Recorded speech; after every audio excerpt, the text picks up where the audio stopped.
소제목이 현명한 충고에 귀 기울이라 이렇게 되어 있습니다. 같이 읽어보겠습니다. 부처님께서 사바티 기원정사에 계실 때의 일입니다. 어느 날 부처님은 이렇게 말씀하셨습니다. 수행자들이여, 설법을 하고자 해도 설법을 할 수 없는 대상이 두 종류가 있다. 이제 여기서 수행자는 이제 보통 스님들에게 말하는 거죠. 하나는 믿음이 없는 사람에게 믿음을 가지라고 설법하기가 어려운 것이고, 또 하나는 인색한 사람에게 보시하라고 설법하기가 어렵다. 저는 이거 못합니다. 믿음이 없는 사람에게 가지라고, 불교에 관심 없는 사람한테 막 법계사 오시라고 그런 말 저는 안 하고 있어요. 안 하는 게 아니라 못하는 것 같아요. 그 다음에 인색한 사람에게 보시하라고 아직까지 그렇게 안 해본 것 같아요. 어려워서 못하는 것 같아요. 그런 말이. 그렇게 안 해도 다행히 우리 신도님들이 인색하지 않게 보시들을 잘 하셔서 저는 따로 그런 말을 하지 않아도 되었습니다. 그 밑에 보면 이제 자세한 설명이죠. 믿음이 없는 사람에게 믿음을 가지라고 하면 그는 곧 화를 내며 그 말을 한 사람을 해칠 생각을 한다. 뭐 해칠 것까지는 아니지만 다들 이거 싫어합니다. 그쪽에서 궁금해서 거기는 절에 다니던데 절에 다니면 뭐가 좋아? 절에 다니면 왜 절에 다녀? 이렇게 관심을 가지고 물어보면 나는 이런 길을 다니니까 이런 게 좋아. 이래서 다녀. 뭐 이렇게 말을 할 수 있는데 관심 없는 사람한테 가자고. 불교는 이렇게 말하는 분이 거의 열에 하나도 될똥말똥해요. 불교는 하라고 해도 잘 못하셔. 근데 문제는 이제 다른 종교를 가진 사람들이 여러분을 이렇게 괴롭히죠. 교회 가자고. 그것만이 구원이라고 막 하니까 그럴 때 여러분이 느낌이 어때요? 진짜 귀찮아. 짜증나. 지 믿음만 믿으며 나도 절에 다닌다는데 왜 그래? 이런 생각이 들죠. 저때 민우가 그랬다고 했죠. 누가 교회 가자고 그러니까 민우가 그랬다고 그랬나? 나 불교야. 이래도 다른 사람들이 자꾸 교회 가자고 막 이렇게 뭐 전단지 나눠주면서 선교 활동을 막 하니까 민우 8살이에요? 9살? 나 불교예요. 이러더래요. 그러니까 말 안 하더래요. 그렇게 말하기가 쉽지 않아요. 보통 사람들이. 근데 또 그렇게 말해도 이제 아기가 그렇게 하니까 아이고 더 말할 게 없었는데 그거 불교입니다. 이래가면서 또 잔소리하는 사람들이 있기는 있어요. 근데 어쨌든 여기서 지금 이겁니다. 믿음을 가지라고 하면 믿음 없는 사람한테 가지라고 그러면 화냅니다. 짜증내요. 그 다음에 더 그런 게 뭐냐, 믿음이 없는 게 아니라 다른 믿음을 가진 사람한테 하니까 더 짜증나는 거죠. 심지어는 저희들한테도 그래서 요즘은 조금 덜해요. 여기 와서 문 두드려가지고 나가보면 믿음을 가지세요. 복음을 전파하러 왔습니다 하는 정신 나간 사람들이 있었다니까요. 있었어요. 그래서 제가 그냥 그러죠. 그 신을 믿는 분은 되게 안 됐어요. 그럽니다. 왜 우리 신이 안 됐대요? 아니, 이 제자들이 다 이렇게 상식 없고 이렇게 몰상식하고 이런 분들은 어떻게 제자를 그렇게 만들어 놨대요. 그 신께서는. 제가 그렇게 말을 하면 그럼 이렇게 하고 가더라고요. 그런 사람도 있었어요. 자, 이제 뭐라고 하느냐? 자, 마치 코를 다친 사나운 개의 코를 어루만져주면 더 사나워지듯이. 코 다쳤는데 어루만지면 더 아프잖아요. 그러니까 화나지. 코를 만질 게 아니라 어때요? 여기 정수리를 만지듯이 등을 만져야지. 코 다쳤는데 코 만지면 아프잖아요. 더 화를 냈듯이 사나워지듯이 믿음이 없는 사람에게 믿음을 가르쳐주면 그보다 더한 게 다른 믿음을 갖는 사람에게 이 믿음을 가지라 그러면 그는 더 화를 냅니다. 또 인색한 사람에게 보시를 하라고 가르치는 것과 같습니다. 들이 그러죠. 무슨 돈에 있어서 거기 갖다 줘? 이런 말 하죠. 나 먹고 살기도 바쁜데 인생 괴로운데. 그는 그런 말을 들으면 화를 내고 말한 사람을 해칠 생각을 한다. 마치 아직 곪지 않은 종기를 칼로 째면 그 고통을 참을 수 없듯이 인색한 사람에게 보시를 가르치면 그는 더욱 화를 낸다. 요즘은 정말로 우리 의료가 좋아서 많이 곪는 일이 없죠. 옛날에는 곪으면 지금 오랫동안 안 써본 지 오래됐어요. 한 50년, 40년 된 것 같아요. 옛날에는 고약이라고 있었습니다. 고약 중에 최고 고약은 이명래 고약이라는 고약이 있었어요. 딱딱한 거를 불에다가 부드럽게 녹여가지고 거기에 기름종이가 붙어 있어요. 거기다 붙여가지고 고약 굽는 데다가 붙이면 이게 고름을 빨아들이죠. 그래갖고 그런 약이 있었어요. 요즘엔 뭐 아프면 다 병원 가면 되니까 의료보험 좋으니까 병원에 가서 다 약을 받아갖고 좋은 약들을 바르니까 이거 하나인데 정말 이명래 고약이 있었습니다. 지금도 있어요? 그렇군요. 예. 하여간 이건 누가 봐도 저한테 광고비를 준 일은 없으니까 이건 정말 이제 연예인들이 하면 이걸 PPL이라고 그러죠. 광고인데 이거 제가 갑자기 하니까 이명래 고약. 그다음에 이제 소화제는 부채표 활명수 뭐 그다음에 또 배탈나면 정로환 뭐 이건 아주 그냥 정답인 것처럼 먹던 것 같아요. 저도 딴 거는 안 가지고 가는데 밖에 나갈 때 물 갈아 먹으면 배탈 날 수 있잖아요. 배탈에는 어쨌든 정로환이 최고인 것 같아요. 정로환 요만큼 몇 알 가지고 가거든요. 늘. 그런 기억이 나네요. 이렇게 지금 곪지 않은 종기를 칼로 째면 고통을 참을 수 없듯이 인색한 사람에게 보호씨를 가르치면 그는 더 화를 낸다. 그러나 수행자들이요. 이제 여기서는 꼭 수행자를 말하는 게 아니라 여러분도 우리 부처님께서 지금 설법하시는 거니까 불자들도 여기에 해당이 되는 거예요. 넓은 의미에서. 자, 설법을 하기에 쉬운 사람도 두 종류가 있다. 하나는 믿음을 가진 사람에게 믿음을 가지라고 설법하는 것이고 여기는 뭐냐면 이제 다른 믿음을 가진 사람이 아닌 거죠. 이미 불교를 믿는 사람에게 믿음을 가지라고 설법하는 거고 또 하나는 인색하지 않은 사람에게 보시하라고 설법하는 것이다. 그래서 저는 막 여러분한테 보시를 하라고는 열심히 많이는 안 하지만 그렇게 보시를 권하지 않아도 여러분께서 보시를 잘 하십니다. 그래서 제가 지난번 법회에 제가 자랑을 해도 될 일을 빼먹었는데 상을 안 내고 해도 됩니다. 이거 상을 내고 싶어서는 아닌데 그냥 좋은 일이니까 좋은 일은 나누어도 좋고 또 하나는 그 좋은 일을 한 것이 그 돈이 어디서 나왔냐? 여러분 신도, 여러분 보시금에서 나온 거기 때문에 여러분이 주신 보시금을 제가 잘 사용한 거라서 알려드리고 싶기는 했어요. 지난 초하룻 날 법회 끝나고 나서 오후에 노인복지관, 안성 노인복지관에 가서 200만 원을 기증을 했습니다. 법계사, 법주의 돈으로. 예.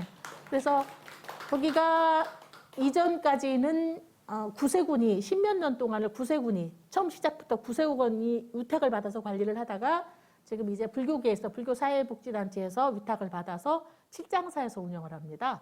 그래서 이제 지역사회에서 불교사회에서 운영하는 것이기도 하고 또 이제 노인분들 많이 오셔서 이렇게 취미활동도 하시고 여러 가지 도움을 받는 곳이기 때문에 그래서 뭐 좀 도와줄 일이 없을까 하다가 얘기해봤더니 요즘 리모델링을 하고 있는데 이런 게 저런 게 거기서 물론 보조금이 나와서는 하지만 그래도 하여간 부족한 것이 있어서 그래서 저는 강의실에 책상과 의자를 200만 원어치 기증을 하고 왔습니다. 그래서 보시 얘기가 그거예요. 그래서 그런 분들도 마찬가지일 거예요. 전혀 후원해 줄 수 없는 사람한테 후원금을 요구하는 일은 굉장히 힘들 거예요. 근데 할 생각이 있는 사람에게, 인색하지 않은 사람에게 권하면 뭐가 되냐면 저도 그래요. 어디 지역사회에 도움되는 일을 하고는 싶은데 뭐 그렇다고 뭐 어디 독거노인인 우리가 찾아다니면서 할 수도 없고 어디다 해야 되는지 잘 모르겠잖아요. 근데 마침 불교계에서 그렇게 한다고 하니까 그러면 우리가 그렇게 함으로써 우리 돈도 잘 쓰기도 하거니와 또 거기 일하는 분들도 불교계에서 우리한테 관심을 가져주는구나 이래서 서로 격려가 되기도 하고 그럴 것 같아서 그렇게 200만 원을 사용했습니다. 그래서 봉현스님하고 저, 시도 회장님, 향은고사님, 총무부사님 이렇게 넷이 가서 기증을 하고 인증사진도 찍고 그래 갖고 오기는 했습니다. 자, 여기 지금 이제 보시 얘기를 하다 그랬습니다. 자, 믿음을 있는 사람에게 믿음을 가지라고 말하면 그는 기뻐합니다. 그러니까 이제 법회 절에 다니는 분한테 우리 절에는 한 달에 2번 일요 법회를 합니다. 그러면 기뻐하시죠. 그래요. 그 다음에 또 오후에 반야불교 학교도 합니다. 그래요. 그래서 초기는 이제 기초교리를 해오다가 지금은 반야신경, 천수경을 끝내고 지금 반야신경을 하고 있습니다. 또 유튜브도 하고 있습니다. 그래서 유튜브에 올려놨으니까 듣고 싶으면 찾아 들으세요. 그러면 관심 있는 분들은 어때요? 그래요. 좋아합니다. 그런 거예요, 지금. 자, 믿음이 있는 사람에게 믿음을 가지라고 말하면 그는 기뻐합니다. 마치 병든 사람을 위해 치료하는 약을 말하면 그는 곧 병을 고칠 것을 기대하며 기뻐하듯이 믿음을 가진 사람에게 믿음을 말하면 그는 기뻐하면서 마음이 변치 않습니다. 인색하지 않은 사람에게 보시를 하라고 말하면 그는 기뻐합니다. 그렇죠. 그래서 따로 제가 보시하시라고 안 해도 우리 절은 떡공양 굉장히 잘하고 계시고 또 그거 말고도 법주회비의 공양도 잘하고 계십니다. 자, 마치 잘생긴 남녀가 스스로 세수하기를 좋아하고, 그렇죠? 잘생긴 사람은 세수하기를 좋아하고 얼굴을 단정하게 하는 것을 좋아하는데, 게다가 누가 꽃을 가지고 와서 선물을 하면 그 얼굴은 더욱 아름다워지고 다시 좋은 옷을 선물하면 더욱 기뻐하는 것처럼 탐욕이 없는 사람에게 보시하는 것을 말하면 그는 더욱 기뻐한다. 그러므로 수행자들이여, 그대들은 믿음과 보시를 배우고 탐욕을 내지 말라. 이렇게 수행하기를 게을리하지 말라. 여러분 귀에 들어가는지는 모르겠으나 제가 축원을 할 때 여러분도 들으시면 더 좋으라고 제가 이제 한글로 뒷부분을 한글로 하기도 하고요. 그 다음에 보통 일반 이렇게 우리 축원이 좀 정해져 있습니다. 꼭 그것만을 하라고 되어 있는 건 아닌데 정해져 있어요. 소우정이라고 정해져 있는 바를 보통 해요. 근데 저는 제가 제 마음에 원하는 바를 따로 많이 합니다. 그래서 제가 축원하는 내용 중에 뭐가 있냐면 신신불자님들이 복과 지혜 닦기를 즐겨하고, 그러니까 뭐냐면 스스로 나는 복을 닦아야지, 나는 지혜를 닦아야지, 그거를 즐겁게 하기를 바라는 거예요. 그러니까 예를 들면 부모님들이 자녀 공부에 관해서 얘기할 때 우리 아이들이 공부를 즐겁게 공부를 하기를 바라는 것처럼, 억지로 시키고 공부하는 거 싫어하는데 재능 없는데 공부하라 그러면 지도 힘들고 시키는 부모님도 힘들잖아요. 그러니까 저는 제가 우리 신도님들이 복과 지혜 닦기를 즐겁게 하시고, 그래서 그 닦은 바의 공덕으로 스스로가 복되고 스스로가 공덕을 누리는 건 당연하겠지만 그 공덕을 그의 선연, 주위에 있는 많은 좋은 인연들 가진 분들이 같이 그 복을 회향, 나누기를 제가 늘 축원을 그렇게 합니다. 지금 여기가 그런 내용입니다. 그래서 아주 좋은 마지막 구절을 한 번 더 읽겠습니다. 그러므로 여기는 수행자들이여 했지만 불자들이여입니다. 여러분들, 그대들은 믿음과 보시를 배우고 탐욕을 내지 말라. 이렇게 수행을 하기를 게을리하지 말라. 자, 오늘 이 부분을 읽었고요. 이제 저기 인사드리겠습니다. 조남숙 씨. 제가 한 글자가 자신이 없어갖고 이렇게 갈등을 합니다. 한 번씩. 조남숙 씨. 그 다음에 어머니 같이 오셨고, 그 다음에 대선거사님, 보살님은 지금, 우리 아이들 수업, 위재하 보살님은 아이들 수업하고 계십니다. 그 다음에 법광거사님, 법등거사님, 법윤화 보살님, 대자행 보살님, 해인신 보살님, 이정희 불자님, 그리고 자경화 보살님, 그리고 원만화 보살님, 그리고 향엄거사님. 그리고 오늘 새로 오신 분 한 분이 계십니다. 성함은 안영희 씨. 맞죠? 네. 그냥 일어나셔서 인사하시고 여러분 박수 좀 쳐주세요. 안영희 씨 불명은 원명. 보통은 원명화이거나 뭐 이렇게 세 글자를 많이 하는데 불명을 받을 때 두 글자를 받으셨대요. 원명. 둥글 원자에 밝을 명자. 그러니까 원만하게 그리고 지혜가 밝으시라고 원명이라는 불명을 받으신 분인데, 우리 어린이 법회 지금 보조교사 하고 있는 수연이 있습니다. 최수연과 그의 동생들, 그 자매들을 내 이모님 되시는 분입니다. 그래서 오늘 아이들 데리고 오셨고요. 그래서 앞으로도 일요 법회 아이들 데리고 오실 거고 법회도 같이 참석해 주실 것 같습니다. 반갑습니다. 그리고 오늘 우리 떡공양 저기 아미림 이옥현 보살님께서 손자였죠? 다음이고 오늘 아드님 김병수 씨 생일을 앞두고 3일 후든가 4일 후든가 15일이라서 앞두고 오늘 떡공양을 아미림 보살님께서 하셨습니다. 그래서 제가 그냥 오늘도 여러분들이 가래떡을 좋아하시는 것 같아서 가래떡을 빼면서 두 말을 했고, 그다음에 제가 예쁘게 하고 싶어서 또 강황 넣고 그다음에 자색 고구마 해서 오늘 색깔을 넣어서 그렇게 했습니다. 그다음에 이제 아까 여기를 하면서 따로 법문이라기보다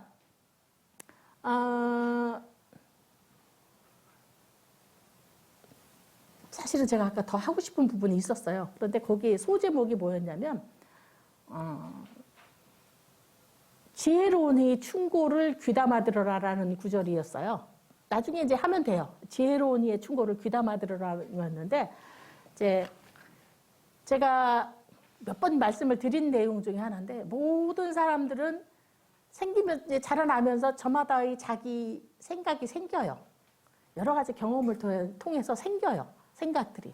그래서 이미 3학년, 3살, 4살만 돼도 자기 좋아하는 거, 싫어하는 거 다 생기고 옛날에는 엄마가 다 입혀주는데도 요즘은 애들도 자기 취향이 있어서 자기 옷 자기가 고르고 막 다 이러잖아요. 그래서 저마다 자기의 생각들이 다 있는데 근데 그가 아직 성년이 될 때까지는 부모님들이 어떻게 해요? 늘 이렇게 하지 말아라, 저렇게 해라 늘 가르치시죠. 네.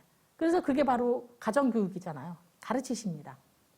근데 그 가르치는 것이 이제 다른 사람도 나한테 그렇게 가르치기도 해요. 다른 사람도. 근데 그 전에 저희 노스님이 저한테 이제 말하자면 잔소리를 하시죠. 당신이 하시다가 뭐라 그러냐면 너 나 없어지고 나면 내 잔소리가 그리울 거다. 누가 너한테 잔소리를 하냐. 이제 앞으로 뒤로 흉이나 보지. 그러시는 거예요. 그러니까 노스님은 저한테 이렇게 하지 말아라 저렇게 하라를 잔소리를 하시지만 노스님 이외의 사람들은 어떠느냐. 잔소리를 하는 게 아니라 뭐예요? 저 사람은 저래, 저 사람은 저래 이러고 뒤로 흉이나 보지 앞으로 잔소리를 안 한다는 거예요. 정말이에요. 그 후로는 저한테 앞으로 대놓고 잔소리한 사람들이 별로 없어요.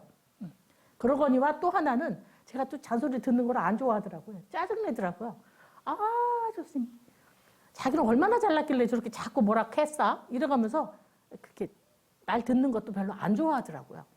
그래서 이제 누구한테 얘기를 했는데 제가 이제 봉현 스님, 은사 스님인데 스리랑카 스님, 와치사라 스님이라고 그 스님한테 제가 처음에 올 때부터 이제 한글을 가르쳐 드렸어요.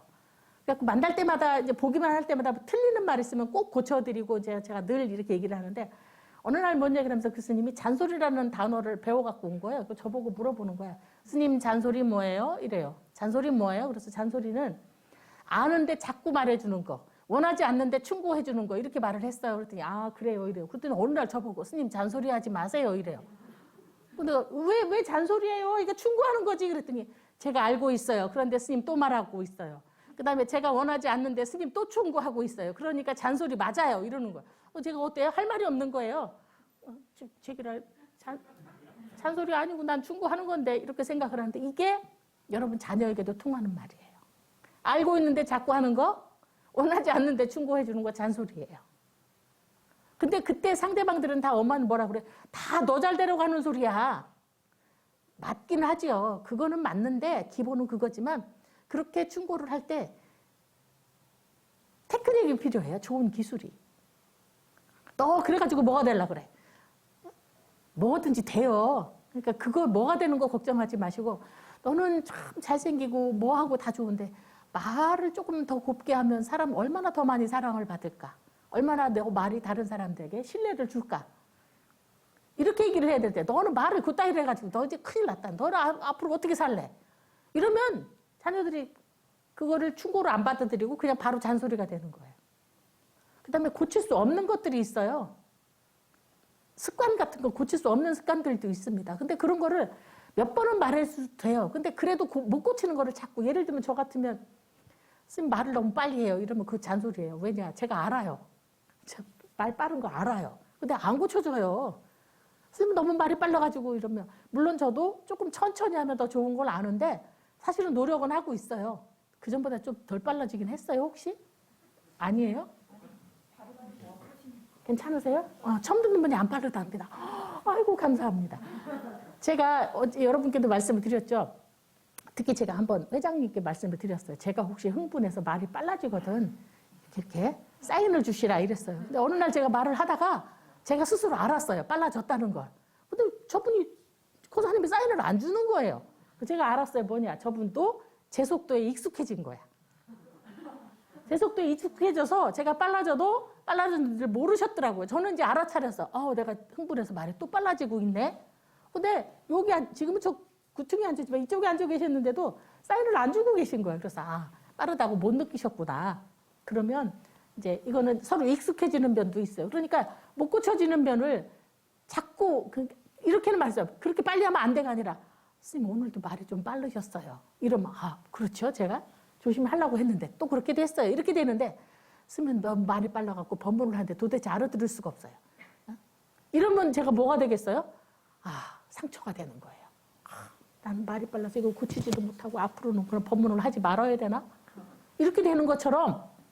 근데 다행히 우리 신도님들이 저한테 이제 지금 오늘 원명보살님, 안 바른데요? 이렇게 말하시는 것도 다른 분은 이제 말은 빠르지만 스님은 그래도 발음이 정확해서 듣는데 괜찮아요.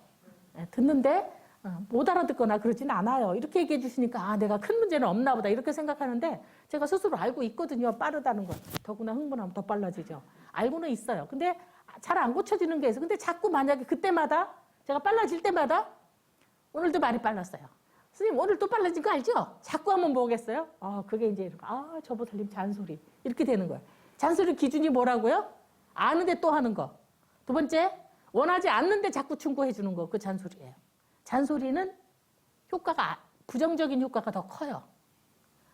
그래 맞아. 나는 이게 잘못이야. 그러지 말아야지. 이렇게 생각하는 게 아니라 어떤 스님이 저보고 얘기했다고 그랬잖아요. 스님은 다 좋은데 화를 잘 내요. 이러니까 그래 나는 화를 잘 내서 큰일이야. 이렇게 생각하는 게 아니라 내가 언제 화를 냈다고 나보고 화낸다고 그래? 이렇게 되는 거예요. 그런데 이런 충고가 불교는 다른 사람 충고하는 것도 얘기도 하지만 지금 충고를 하는 게 아니라 충고를 듣는 얘기를 하신 거예요. 부처님께서는. 불교는 사실은 어떤 의미에서는 엄밀하게 말하고 굉장히 이기적인 종교예요. 물론 이타적인 면은 더 할 수 없이 이타적입니다. 불보살님의 내용은 더 할 수 없이 이타적이에요. 그래서 불교는 이 멀고 가까운 걸 안 따져요. 그래서 불교 믿는 사람만 구원해 준다 이런 게 없어요. 불교 안 믿어도 관세음보살을 열심히 부르면 다 구원해 주신다고 할 만큼 그렇게 되지만 이기적이라는 게 뭐냐면 주 관심이 나에게 있어요. 내가 어떻게 마음 불편하지 않을 것인가? 내가 어떻게 지혜로워질 것인가? 내가 어떻게 자비로워질 것인가? 내가 어떻게 고통스럽지 않아질 것인가가 주고 내가 고통스럽지 않으려면 다른 사람도 안 고통스러워야 돼요. 그래서 이타가 나오는 거예요. 내가 안 고통스러우려면 가족도 안 고통스러워야 돼. 내가 행복하려면 가족도 행복해야 돼. 내가 행복하려는데 애가 안 행복하고 남편이 안 행복하고 그러면 나도 안 행복하잖아요. 그러니까 그들의 행복도 같이 빌어주시는 거예요. 그래서 가장 기본은 뭐냐면 나의 몸과 마음이 평온하고 행복한 거가 우리가 구하는 바예요. 사실은 불교 말고도 사실 엄밀하게 말하면 다 그거예요. 그래서 내가 행복하자고 내가 행복하려는데 내가 지금 제일 불행한 게 뭐 때문이야? 속 썩이는 남편 때문이야. 아픈 애 때문이야. 그러니까 그 애가 안 아프기를 그 남편이 속 안 썩이기를 기도하는 거예요. 여러분들이. 그러시는 것처럼 주가 이제 거기 있는데 들을 때 딴 사람들도 그렇게 이제 잔소리를 해요. 잔소리를 하기도 하고 충고를 하기도 해요. 그런데 제가 이제 말씀을 드리잖아요. 앞에서 하는 잔소리나 충고에는 귀를 기울이실 필요가 있는데 뒤에서 하는 흉보는 건 귀 안 기울여도 돼요. 뒤에서 하는 거 있잖아요. 뒤에서 흉보는 거는 그건 귀 안 기울여도 돼요. 거기 다 귀 기울이실 필요 없어요. 그런데 나한테 정말로 관심을 가지고 있고 지혜로운 분이 나한테 충고를 해준다면 거긴 귀를 기울여라. 근데 어떤 게 지혜로운지를 알려면 그것도 나에게 기본적인 지혜가 있어야 이 사람이 지혜로운 충고를 해주는 건지 아니면 그냥 자기 잘난 척 하느라고 나한테 말을 해주는 건지 아니면 자기 스트레스 푸느라고 나한테 잔소리를 하는 건지 구분을 못 한다고요. 그러니까 아이들 같은 경우에 그 구분을 잘 못하는 거예요. 그래서 부모님이 말해주는 충고를 잔소리로 알아듣는 거죠. 충고를 잔소리로 알아듣기도 해요. 그래서 우리의 이제 말 중에서는 제가 몇 번 예를 들어드렸던 얘기인데 모든 사람들은 다 생각을 가지고 있고 그렇기 때문에 다 일리가 있어요. 100% 틀린 말 하는 사람 없어요. 100% 틀린 말 하는 사람도 없거니와 100% 맞는 말만 하는 사람도 별로 없어요. 근데 말은 맞는 말을 하더라도 그게 우리들에게 어떤 이가 지혜로우냐를 알려면 말은 누구나 잘해요. 아주 생각 없고 아주 모자라지 않으면. 근데 그가 지혜로우냐를 어떻게 아냐면 그가 말하는 대로 하는 사람인가를 봐야 돼요. 인색하지 말라고 하면서 자기는 인색하기가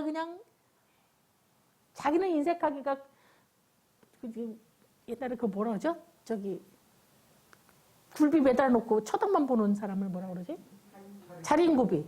자기는 인색하기가 자린고비 찜쪄 먹으면서 인색하지 말라고 말하는 거는 그건 지혜롭지 않은 사람의 충고일 거예요. 화내지 말라고 하면 자기는 화는 건드리기만 하면 그냥 톡톡 쏘는 사람이면 그거는 지혜로운 사람의 충고가 아니에요. 그럼 지혜로운 사람은 뭐냐면 그가 말한 대로 하는 사람의 충고가 지혜로운 사람의 충고예요. 지나가는 사람은 이 소리 저 소리 다 해요. 그거 다 안 귀 기울이지 않아도 됩니다. 그게 뭐냐면 제가 이제 여러 번 말씀을 드렸는데 처음에는 저는 논리할 때 배운 거였는데 저는 되게 인상이 깊어서 제가 평이하면서도 인상이 깊은 말이라 자주 설명을 드리는데 자 갑돌 씨가 아들 길동이를 데리고 키웠던 당나귀를 팔러 갑니다. 팔러 가는데 요즘들은 그냥 혼자 가서 팔지만 옛날 애들은 모든 직업들이 아들은 다 아버지한테서 배워요. 딸은 엄마한테서 배워. 뭐를 다 하는 과정을. 그러니까 아버지가 키울 때도 같이 키워서 이제 다 어떻게 당나귀를 키우는지 배웠겠지요. 그다음에 팔러 갈 때도 데리고 갑니다. 그래 뭐냐면 거래하는 것도 알게 되는 거죠. 배우게 되는 거죠. 그래서 아들을 데리고 가는데 둘이 이제 당나귀를 하나 끌고 이렇게 가는데 어떤 사람이 물어보죠. 아이고 갑돌씨 오늘 어디 가시나? 그러니까 아예 제가 길동이 데리고 당나귀 팔러 갑니다. 그러니까 그래? 그러더니 아이고 그래 바보네. 자기네는 왜요? 그랬더니 아이고 왜 그 당나귀를 걸려가 타고 가면 편할걸? 그런가? 그 말이 맞잖아요? 그런가 싶어서 둘이 타고 갑니다. 근데 또 어떤 사람이 물어봐요. 어디 가시나? 그래서 아예 당나귀 팔러 갑니다. 그러니까 아유 자네는 바보네. 아니 그걸 팔러 간다면서 둘이 다 타고 가다가 당나귀 다치면 어떻게 팔아먹으려고? 그 말을 들으니까 그 말이 맞잖아요. 그래서 둘 다 내렸어요. 아까 내리니까 뭐라고 그랬어요? 안 타니까 뭐라고 했잖아요. 둘 다 타니까 뭐라고 하잖아요. 그래서 이번에 아버지만 혼자 탔습니다. 근데 또 누가 물어봐요? 대답을 했더니 뭐라냐면 아유 자네는 그 늦게 본 아들을 그렇게 인정머리 없이 애는 걸리고 아버지가 타고 가? 그 말을 들으니까 또 그 말도 맞아. 그래서 자기는 내리고 아들만 태웠어요. 근데 또 딴 사람이 이번에는 뭐라고 그러냐면 아이 자네는 버르장 애를 그렇게 가르쳐갖고 뭐가 되려고 애를 버릇없이 애는 태우고 아버지는 걸어가? 늑수구레 한 아버지는 걸어가? 그러니까 뭐예요? 애만 태워도 안 돼. 아버지만 타도 안 돼. 둘 다 타도 안 돼. 둘 다 안 타도 안 되잖아요. 그래서 둘이가 어떻게 했냐면 둘이가 당나귀를 지고 갔다는 거예요. 그랬더니 아무도 뭐라고 안 하더라는 거예요. 왜 뭐라고 안 했겠어요? 하도 어이가 없으니까 뭐라고 안 하는 거예요. 그러니까 아무도 뭐라고 안 한다고 해서 그게 문제가 없어서 뭐라고 안 하는 게 아니에요. 그리고 뭐라고 한다고 해서 그게 정말로 문제가 커서 그러는 게 아니라 그 사람 눈에 보기에 문제가 있어서 말을 하는 거예요. 그래서 사실은 둘 다 타고 가도 되고 안 타고 가도 되고 아버지만 타고 가도 되고 아들만 타고 가도 돼. 별 문제 없어요. 근데 그 사람들은 다 근거가 있어요. 논리가 있어. 뭐냐? 아니 애를 데리고 가고 늑수그런 아버지 걸어가면 애가 버릇도 없어지잖아. 버릇 없어지는 게 아니라 아직은 어리잖아요. 아이고 왜 내 아들 내가 태워 갖고 가는데 왜 그래요? 이런 거 뭐라고 못해요. 아버지가 타고 가는데 인정머리 없다 그러면 내가 지금 다리가 아파서 오늘 지금 다리가 아파서 그러는 거야. 그러면 이유가 있잖아요. 그런 거 뭐라고 할 일도 아니에요. 그런데 모든 사람이 말하는 걸 다 귀 기울이다 보니까 방법이 없어. 그래서 둘이 당나귀를 지고 가니까 아무도 뭐라고 안 해. 뭐라고 안 하니까 이게 지금 내가 옳은 방법이다? 그렇지 않은 거예요. 그럼 뭐라고 그랬어요? 제가 지혜로운 이의 충고를 귀담아 들어라. 지혜로운 이의 충고를. 그래서 우리들이 수많은 말을 하기도 하고 수많은 말을 듣기도 하는데 어떤 말을 귀 기울여 들어야 되고 내가 어떻게 말을 해야 되는가. 충고. 알고 있는데 자꾸 하면 잔소리가 된다. 나는 충고를 하지만 잔소리가 된다. 그는 나보고 내가 충고해 주기를 원하지 않는데 자꾸 한다? 그거 잔소리가 된다. 잔소리는 효과가 없다. 잘하는 충고는 효과가 있다. 그러면 나도 어떤 말을 많이 들을 때 효과 있게 들어야 되잖아요. 그래야 나한테 약이 되잖아요. 그러니까 지혜로운 이의 충고는 귀담아 들으면 나의 심신에 약이 되고 내가 누구에게 충고를 할 때도 좋은 방법으로 충고를 하면 그에게 약이 되는데 잘못하면 약이 아니라 안 좋은 게 된다. 오남용이 돼요. 남용이 되면 잔소리가 됩니다. 그래서 우리들의 말과 행동이 사회 속에 살기 때문에 가까운 가족은 물건이와 먼 사람들에게도 늘 우리들이 영향을 주고받습니다. 주고받을 때 가장 큰 영향은 말로 하는 것들이에요. 충고를 하기도 하고 듣기도 하고 들을 때도 지혜로운 이의 충고를 잘 귀담아 들으시고 내가 충고를 하고 싶을 때는 지혜롭게 충고를 하셔야 돼요. 아까 들을 때 마찬가지로 할 때도 마찬가지입니다. 자기는 인색하면서 인색하지만 너 그렇게 인색해갖고 뭐 할래? 그러면 사돈남발하네. 속으로 겉으로 잔소리 못해도 속으로 뭐라 그래? 사돈남발하네 라는 말이 나오는 거예요. 자기는 게을르면서 애들 보고 너 부지런해 그럼 뭐가 되겠어요? 엄마는 저렇게 게을르면서 아버지는 저렇게 게을르면서 이렇게 돼요. 그러니까 지혜롭게라는 말은 바로 내가 하는 말과 반대되는 행동을 하면 내 말이 효과가 없는 거예요. 다른 이해 충고를 들을 때도 그가 지혜로운 이냐 아니냐는 그가 말한 대로 하느냐 말한 대로 하지 않으면서 나한테 그걸 하라고 한다면 그건 지혜롭지 않은 충고다. 지혜롭지 않은 분의 충고다. 그렇게 들으시면 되고요. 그럼에도 불구하고 이제 또 반대되는 얘기도 있기는 합니다. 반대되는 얘기는 다음에 할게. 너무 길어지면 지혜로운 법문이 아닌 거가 될 것 같아서 여기까지 하고 반대되는 얘기는 다음 법회 때 말씀드리겠습니다. 질문 있으신가요? 없으신가요? 아, 지난번에 참 사단 얘기를 잠깐 하셨었는데 회장님께서 질문을 하셨었는데 초하루 법회 때 이제 불교에서 말하는 사단은 아까처럼 그겁니다. 지난 법회 때 설명을 드린 것처럼 모든 일을 행위를 하는 데 있어서는 부처님께서는 이제 좋은 것과 나쁜 것으로 이제 구분을 합니다. 어떤 행위를 했을 때 나에게 도움이 되느냐, 어떤 걸 했을 때 나에게 나쁜 것이 되느냐, 내가 누구에게 할 때 도움이 되느냐, 나쁘게 되느냐. 근데 우리들이 어느 정도 지나면 알아요. 알긴 하는데 하지를 못하는 게 많아요. 알긴 하는데 못해. 그럴 때 이제 뭐냐면 자, 나는 목표가 건강해지는 거다. 내가 지금 허약해서 몸이 건강해지는 게 목표다. 그러면 우리들이 알아요. 여러 가지 정보, 요즘 같은 때는 정보가 넘쳐가지고 어떻게 하면 건강에 좋은지 아는 게 너무 많아요. 근데 그 중에 이제 이래가 알고 있는데 내가 하고 있었어요. 그거를. 그러면 어때요? 그걸 더 열심히 해라. 알고 있는데 안 하고 있었어요. 그럼 뭐예요? 지금부터라도 해라. 그다음에 내 건강에 안 좋은 것들이 있습니다. 근데 나는 다행히 그걸 안 하고 있었어요. 그러면 다행이네. 앞으로도 그건 하지 말아라. 그다음에 안 좋은 건데 하고 있었어요. 그럼 뭐예요? 이제부터라도 하지 말아라. 이게 이제 그 네 가지로 설명하는 걸 사단이라고 하고 보통 이제 사회에서 쓰는 말 중에 하니 사단 났다라는 말을 하는데 사실은 정확한 표현은 사달나다가 정확한 표현이라고 하죠. 사달은 이제 일이 그르쳐진 거, 그래서 앞으로 큰 문제가 생길 것을 사달난다고 하고 사단은 뭐냐면 일 사자에다가 끝단자를 써서 실말이 일말입니다. 그러니까 어떤 일의 시작을 사단이라고 합니다. 근데 그런 말은 평소에 우리가 자주 쓸 일이 없어서 잘 안 쓰고 이제 어떤 일이 안 좋아졌을 때 문제가 불거졌을 때 우리가 사달났다라고 하는데 사단났다고도 하지만 정확한 표현은 사달이라고 합니다. 그래서 이제 불교에서 한 말과는 좀 다른 내용입니다. 세상에서 쓸 때 사단나다와 불교에서 말하는 사단은 다른 말인데 그 사단을 따로 이런 말로 외우지 않으셔도 돼요. 근데 부처님께서는 모든 일을 이런 걸 해라 저런 걸 하지 말아라라고 할 때 꼭 이렇게 네 가지로 말씀하시는 거예요. 네 가지로. 그러면 우리들 생각에 늘 이걸 염두에 두고 하시면 돼요. 공부 잘하는 법 알고는 있어요. 알고는 있는데 시작을 못했어. 그럼 해야 돼요. 그래야 뭐가 좀 나아지지. 근데 하고 있었어요. 그럼 더 잘하는 거예요. 그럼 어떻겠어요? 공부를 더 잘하게 되겠죠. 하면 안 좋은 거 알고 있어요. 근데도 하는 거예요. 그러면 그건 하지 말아라.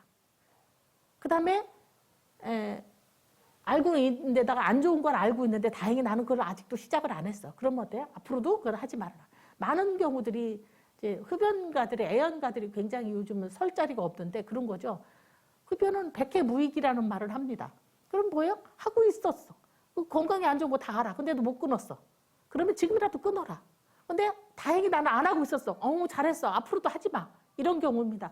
근데 백해무익이라고는 하지만 또 어떤 분들은 그렇게 얘기하죠. 참는 스트레스보다 하는 게 더 낫다. 이렇게도 표현을 하는데 어쨌든 우리들이 알고는 있잖아요. 그게 안 좋다는 걸. 건강에 안 좋다는 걸.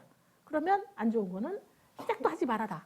해왔다면 좀 줄이든지 끊든지 해라. 그래야 건강해지는 걸 우리가 알고 있잖아. 그러니까 알고 있는 것들이 나를 긍정적으로 이끄는 방법들은 열심히 해라. 나를 부정적인 쪽으로 해를 끼치는 일은 줄여나가고 하지 말고 시작도 하지 말아라. 이렇게 그런 방법으로 말씀을 하신다라는 걸로 제가 여러 번 말씀을 드렸고 여러분 사단 잠깐 물어보셔서 이렇게 대답을 했는데 대답이 충분하지는 않았을까요? 네. 네.